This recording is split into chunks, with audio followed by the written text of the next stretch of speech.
Honda updated the 11th generation Civic for the 2025 model year, tweaking the styling, adding a bit of technology, and completely overhauling the powertrain. But how does it all come together?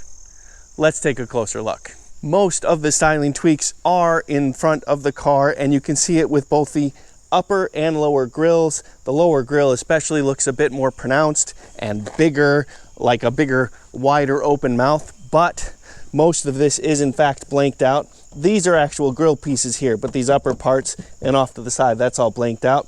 This is open as well, and you have this nice hexagonal pattern, both upper and lower, but the shape difference is more subtle on the upper grill. And the headlights actually look a little bit different, but based on my eye, these are actually the same headlights, just looking a little different with the different shapes around it. And because this is one of the two hybrid trims, we have a lower lip spoiler here as well. You also get a different shape coming off to the side here. This kind of adds a little bit of width to it, and it's almost like a duct to this vent out here, which is a functional vent. It does come into the front wheel well here to prevent a high pressure zone from forming right there. And I do think adds just a little bit of a sporty, more aggressive look to the shape. But I did generally like the shape of the 11th generation Civic, so I'm happy that the changes were kept pretty subtle. And that applies to the hood as well, but not what's underneath it. Let's check it out. Well, there it is, your 2-liter 4-cylinder hybrid engine, transversely mounted or side to side like that. This is a pretty busy space under the hood here. It's really interesting to see that right off the exhaust manifold is the catalytic converter right there. This is just right off of it. And then the O2 sensor popping out right there.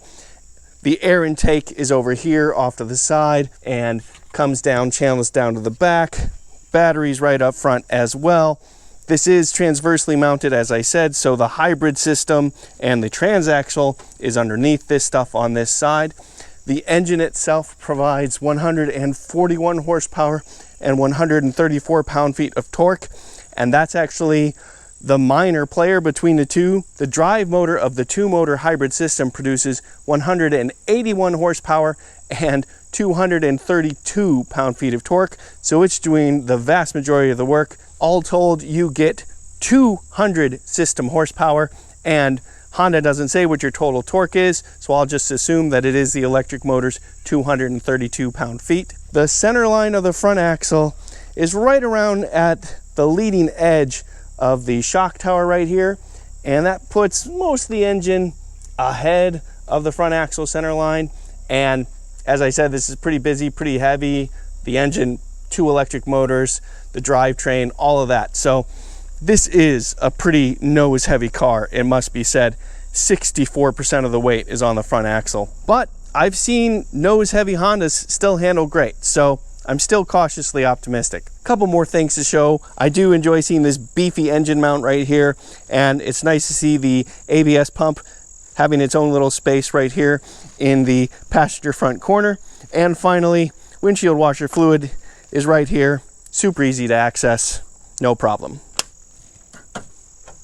Looking at the Civic in profile, you can see that it is basically the same shape right here. However, Honda did add 4 new colors, and this is one of them. It is called Blue Lagoon Pearl, and it is a $455 optional color, and I think it looks nice on the Civic. I think it's a good match for the body style. And as I said, this is an unchanged body, but I think that's good. I think it's a nice shape. You do have this nice character line that starts just below the hood at the front fender, goes right across the side view mirrors all the way to meet right in the middle of the tail light, going through the gas tank filler opening as it does. You've got this matte black window trim right here, matte black for the B and C pillars as well. And then you have another nice character line that comes down low. So the body kind of tucks in and then it pops out just a little bit before it goes down to the lower cowl. Adds just a little bit of like athleticism to the car. But I think the biggest thing to notice about the Civic is just how truly big this thing has become. Nearly 185 inches long. This is a compact sedan but according to the government, it's actually a mid-size sedan. I will go ahead and put the dimensions up on the screen right now so you can check those out, see exactly what I mean, and let you know that I have more information in the description. Both Sport hybrid trims get 18-inch aluminum wheels to roll on, but the Sport Touring gets this 18-inch wheel as standard, and I think it's a nice sharp-looking wheel. I like the more polished metal with the darker gray mixed in. I think it's a nice combination. The base wheel on the Civic Sedan LX is a 16-inch steel wheel, by the way. And yes, this is a square setup. The wheel and tire in back is the same size as what's in front. Looking at the back of the car, Honda did change the styling ever so slightly, giving a darker tint to the clear part of the taillights. And these are healthy sized taillights right here. But again, this is largely what we got in 2022. One key difference right here, this hybrid logo right here for the Civic, and also your Sport Touring badging over there and your nice Honda H below that. I think it's a perfectly reasonable, sensible shape for the rear end of the Civic, and they did the right thing with the tailpipe in my opinion. It is one single pipe right there, subtle, in the background, nothing fake about it, exactly what it should be. All right, let's check out trunk space. And there it is, 15 cubic feet of space in the trunk, a nice and low reach over point, and then it sinks another 6 inches below that, nice and wide, pretty big opening to get stuff in, and you even get a little bit of additional storage under the floor, a couple of compartments there, and even farther back is a tire inflation kit.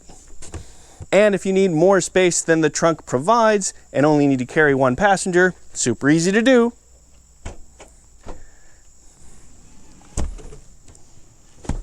Pull a couple levers to release them and then fold those seats down to get more than 15 cubic feet of storage. Yeah, I bet you could fit plenty in here. All right, let's check out the inside. There are two interior color choices, black and gray. This Civic is gray, and I'm happy to see that. I am 5 feet 11 inches or 181 centimeters tall, and you can see that I have, I don't know, 2 or 3 inches of knee room right there. I do have just barely enough headroom as well, and that's despite the fact that we do have a moonroof. The seat bottoms are a touch low, but not bad considering that this is a compact car, so I have decent thigh support. Put that all together and I have a right around 90-degree bend in my knees. So for adults, this would be a short trips only kind of a vehicle. But it is nicely appointed here with the two tones, and I have this nice little gloss black accent right here. And I do, of course, have an armrest with cup holders. So yeah, we'll get to where we need to go just fine. All right, let's look at the front. Aside from being gray, the Sport Touring trim Honda Civic sedan is the only one that gets leather seating surfaces. So there you go. We do have the typical controls on the door right there, as well as a trunk release right there. We do also have several ways to adjust the seat height, fore, aft, seat back, yada yada. There is but one button to the left of the steering wheel, a nice and important traction control off button, and you can manually adjust the tilt and telescope of the steering right here. Because this is a Sport Touring, we get many additional features, not least of which is a 12-speaker Bose sound system right there. We also get a 10.2-inch fully digital instrument cluster and a 9-inch center display. Both of these screens are 7 inches in the other trims. Push button start is right here. The steering wheel itself is a nice thick rim and a fairly small diameter, which means we have decent amounts of knee room underneath the wheel, which is nice. And we do have a lot of controls on both the left and the right. And just behind them, we do have a positive and negative paddle shifter. But we don't have a transmission.